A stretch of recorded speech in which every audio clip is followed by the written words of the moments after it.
Market regulator SEBI निवेशकों से अक्सर कहता रहता है कि जब भी किसी कंपनी में निवेश करें उसके बारे में पूरी रिसर्च करके ही करें। अगर ऐसा नहीं किया है तो आपके साथ क्या हो सकता है, यही कहानी है आज के इस वीडियो में। सोमवार को मार्केट रेगुलेटर सेबी ने जेंसॉल इंजीनियरिंग लिमिटेड के नाम से एक इंटरिम ऑर्डर जारी किया, जिसमें जेंसॉल इंजीनियरिंग, इसके सीईओ अनमोल सिंह जग्गी और इसके प्रोमोटर डायरेक्टर पुनीत सिंह जग्गी को मार्केट से बैन करने का आदेश दिया गया।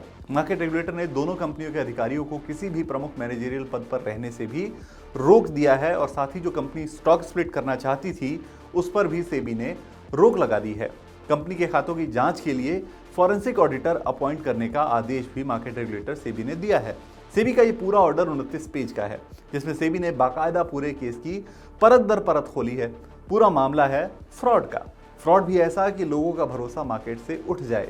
यानी एक जानी मानी कंपनी जो केवल एक साल पहले 1376 रुपए के प्रति शेयर के हिसाब से ट्रेड कर रही थी, बैलेंस शीट अच्छी दिख रही थी, बिजनेस भी ठीक ठाक दिख रहा था, उसमें पता चलता है कि कंपनी के सीईओ और प्रोमोटर कंपनी के पैसे से मजे काट रहे हैं, करोड़ों के फ्लैट खरीद रहे हैं, गोल्फ सेट खरीद रहे हैं, लाखों के निजी शॉपिंग कर रहे हैं और तो और अपने करीबियों के अकाउंट में पैसे भी भेज रहे हैं। और जिन पैसों से ये सब चल रहा था वो पैसे भी कंपनी ने लोन पर लिए हुए थे। आखिर ये सब क्यों हुआ है, क्या है पूरा मामला, कितना गंभीर है ये मामला, ये सब जानेंगे। लेकिन इससे पहले कंपनी के बारे में जान लीजिए। कंपनी है जेंसॉल इंजीनियरिंग लिमिटेड। ये company solar consulting services, EPC services और इलेक्ट्रिक व्हीकल लीज पर लेने का काम करती है।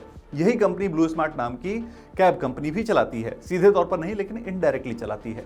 दरअसल ब्लू स्मार्ट जो जग्गी ब्रदर्स की कंपनी है और इसी कंपनी को जेंसॉल इंजीनियरिंग लिमिटेड एक इलेक्ट्रिक कारों का लीज करती है और पूरे इलेक्ट्रिक कारें सप्लाई करती है। ब्लू स्मार्ट है तो कैब सर्विसेज की कंपनी, लेकिन ये ओला उबर से थोड़ा अलग है। इसमें सिर्फ इलेक्ट्रिक कैब्स होती हैं और ये फुल स्टेक मॉडल पर काम करती है। मतलब ये है कि इसमें चलने वाली कारें ब्लू स्मार्ट की अपनी होती हैं और ये ड्राइवर्स को कमीशन के बजाय सैलरी पर रखते हैं। जेंसॉल का मेन काम इसी कंपनी को कारें लीज पर देने का है। एक तरह से कहें तो जेंसॉल ही ब्लू स्मार्ट को चलाती है। पिछले साल जून में सेबी को एक शिकायत मिली।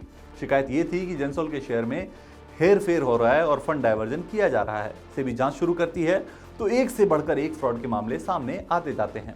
हम यहाँ पर आपसे बात करेंगे 5 बड़े फ्रॉड्स की जो इस कंपनी में हुए हैं।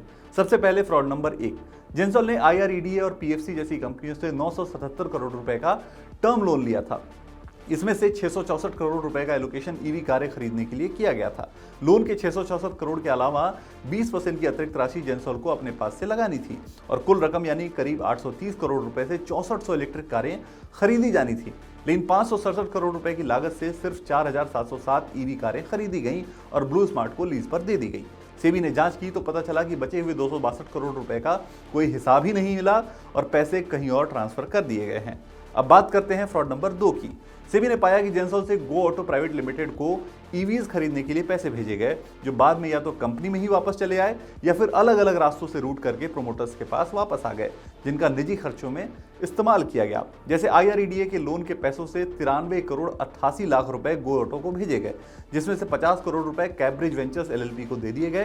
कैब्रिज वेंचर्स जेंसॉल से ही जुड़ी हुई एक कंपनी है और कैब्रिज ने इस पैसे से DLF की एक सोसाइटी में 42 करोड़ रुपए का एक फ्लैट खरीदा और वो किसके लिए खरीदा? जग्गी ब्रदर्स के लिए खरीदा। गो ऑटो से और कहां पैसे भेजे गए, पूरी डिटेल आप टेबल स्क्रीन पर देख सकते हैं। फ्रॉड नंबर 3 की बात हम करते हैं। गो ऑटो ने 40 करोड़ रुपए वेल रे सोलर इंडस्ट्रीज को भेजे, जिसने 4 अन्य कंपनियों को पैसे ट्रांसफर किए और साथ ही इन्हीं पैसों से जेंसॉल के शेयर्स में ट्रेडिंग भी की गई। वेल रे को इस ट्रेडिंग से अच्छा मुनाफा भी हुआ। ये मुनाफा कैसे हुआ होगा ये तो आप समझ ही सकते हैं। सेबी ने कहा कि ये कंपनीज एक्ट 2013 के सेक्शन 67 के साफ उल्लंघन का मामला है। फ्रॉड नंबर 4 की बात करते हैं। जनवरी में कंपनी ने 30,000 ईवीज के प्री ऑर्डर का दावा किया, लेकिन ये सिर्फ 29,000 यूनिट के गैर बाध्यकारी MOUs थे, वो भी बिना डिलीवरी शेड्यूल या प्राइस की जानकारी के। स्टॉक एक्सचेंज को दिए गए इस डिस्क्लोजर को जांचने के लिए जब NSE के अधिकारियों ने चाकन की फैक्ट्री का दौरा किया तो पाया कि वहां कोई प्रोडक्शन हो ही नहीं रहा था। अब बात करते हैं फ्रॉड नंबर 5 की। Credit rating agency care rating ने 3 मार्च को और इकरा ने 4 मार्च को कंपनी को डाउनग्रेड करके डी रेटिंग दी। वजह बताई गई कि इन्होंने लोन समय पर नहीं जमा किया है। जेंसॉल ने क्रेडिट रेटिंग एजेंसियों को IREDA और PFC द्वारा दिया गया NOC भेज दिया, जिसमें कहा गया कि लोन सही समय पर चुकाए जा रहे हैं। कंपनी यहीं तक नहीं रुकी, कंपनी ने स्टॉक एक्सचेंज को लेटर भी लिखा जिस पर CEO अनमोल सिंह जग्गी का साइन भी था। उसमें कहा गया कि रेटिंग एजेंसी के सारे आरोप निराधार हैं।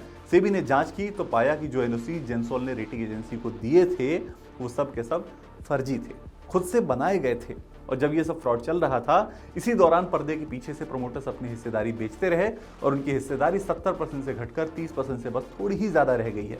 इस स्तर पर निवेशकों को झांसा दिया गया, धोखाधड़ी की गई और निवेशकों को गुमराह किया गया। इसका असर यह है कि 1 जनवरी को जो इसका शेयर 777 रुपए का था, वो आज 122-123 पर ट्रेड कर रहा है, यानी शेयर करीब 85% इसी साल के 4.5 महीने में गिर चुका है। किसी ने अगर 1 लाख रुपए लगाए रहे होंगे तो इसके शेयर में अब उसके सिर्फ 15,000 रुपए बचे होंगे, यानी निवेशक का लगभग पूरा पैसा डूब गया। 20 फरवरी 2024 को जेंसॉल का शेयर 1376 रुपए के ऑल टाइम हाई पर था और अब 122-123 पर है, यानी 91% की बड़ी गिरावट है। 1 लाख रुपए में से 91,000 रुपए साफ। तो ये थी कहानी जेंसॉल इंजीनियरिंग की और उसमें डूबे हुए निवेशकों के पैसे की। आप इस कहानी पर क्या सोचते हैं, क्या राय रखते हैं, हमें कमेंट बॉक्स में जरूर बताएं और ऐसे ही बड़े एक्सप्लेनर्स के लिए एनडीटीवी प्रॉफिट हिंदी को सब्सक्राइब जरूर करें।